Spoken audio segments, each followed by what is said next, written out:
Greetings world. We are anonymous. As radiation levels spike and mutated wildlife washes ashore, government and media promote delusion. Radiation hotspots are popping up around the United States, thousands of percentages higher than background radiation. Mutated wildlife is being found dead on the same West Coast beaches, where increased radiation levels have been documented by independent researchers, and the Fukushima TEPCO plant workers have been caught using duct tape to fix their nuclear equipment. But according to both the Japanese and United States governments, these events mean absolutely nothing. In fact, you must be a conspiracy theorist if you fail to believe the official story that it was likely red-painted utensils that led to a spike in documented radiation levels along the California coast. Yes, the government actually offered this up as an official answer. And you must absolutely be a conspiracy theorist if you have the gall to actually look back to late 2011, when researchers presented their findings regarding the impending wave of Fukushima radiation that was already being recorded within the country. Information going back to 2011 shows that scientists were already concerned about an increase in radiation levels and the overall fallout from the dilapidated Fukushima plant. We can even go back to the declaration by scientist Marco Kaltofen of the Worcester Polytechnic Institute that radioactive hot particles had been found at 2 out of the 3 radiation monitoring stations in Boston.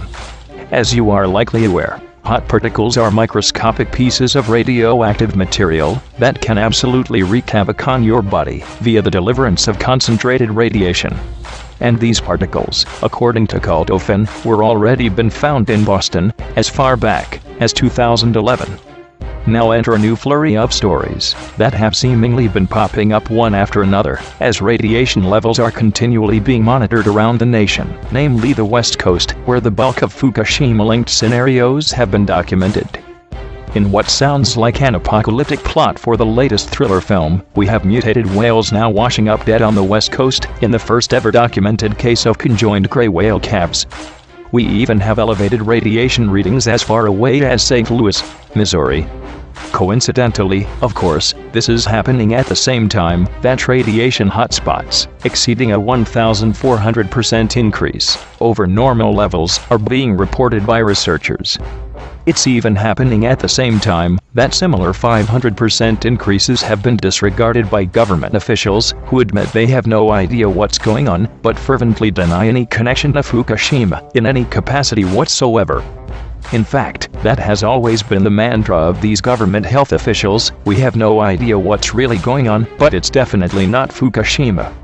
Because just as the Japanese government has assured its citizens that Fukushima is perfectly safe and poses no real threat to human health, while secretly reviewing studies that reveal the plant released massively more radiation and admitted and led to 78% of the radioactive waste being dumped into the Pacific Ocean, the United States government would much rather silently purchase 14 million doses of potassium iodide than tell you that there may be some cause for concern. While the spread of radiation to the west coast of North America was casually acknowledged, the early press reports, quoting diplomatic sources, stated that only tiny amounts of radioactive particles have arrived in California but do not pose a threat to human health. According to the news agencies, the unnamed sources have access to data from a network of measuring stations run by the United Nations Comprehensive Test Ban Treaty Organization. Greg Jachko, chair of the U.S. Nuclear Regulatory Commission, told White House reporters that his experts don't see any concern from radiation levels that could be harmful here in the United States or any of the U.S. territories.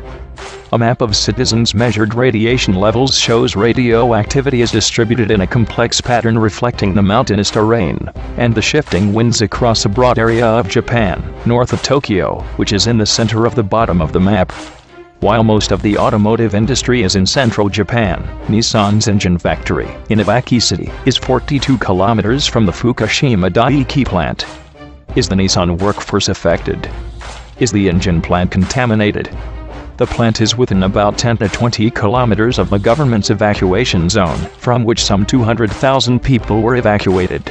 The very core of the Fukushima disaster timeline that has been regurgitated by the mainstream media and government agencies alike was almost exclusively based on information provided by plant operator TEPCO, a company that is now on record as having lied to the population of the world in a major way. And there were no signs they would ever tell the truth unless forced to. It wasn't until an independent investigation revealed the actual levels of radiation released from the plant, around 2.5 times more than TEPCO would even admit, that TEPCO was forced to go on record and state that the radiation levels they released were indeed much lower than reality. However, the independent investigation into Fukushima radiation levels not only exposed the lies by TEPCO regarding the radiation explosion at the plant, but it also found that around 78% of the cesium-137 released by the plant was funneling into the Pacific Ocean. The plant now states that the 3 reactor meltdowns at the Fukushima Daiichi plant released about 900,000 terabecquerels of radioactive substances. About 20% fell on Japanese land, 2% somewhere on land outside the country, and a whopping 78% remainder is believed to have entered the Pacific Ocean. At the very least, the Japanese and United States governments should be preparing citizens for what scientists say could last thousands of years, this Fukushima nightmare. And that begins with admitting that the threat is real. Because, unless we really prepare ourselves and work together as a planet to truly fix the Fukushima plant and ensure that the 1,400 plus rods do not cause yet another massive meltdown, as experts say they likely will during transfer, if so, we really will be facing a radioactive nightmare of epic proportions. We are anonymous. We are legion. We do not forgive. We do not forget. Expect us.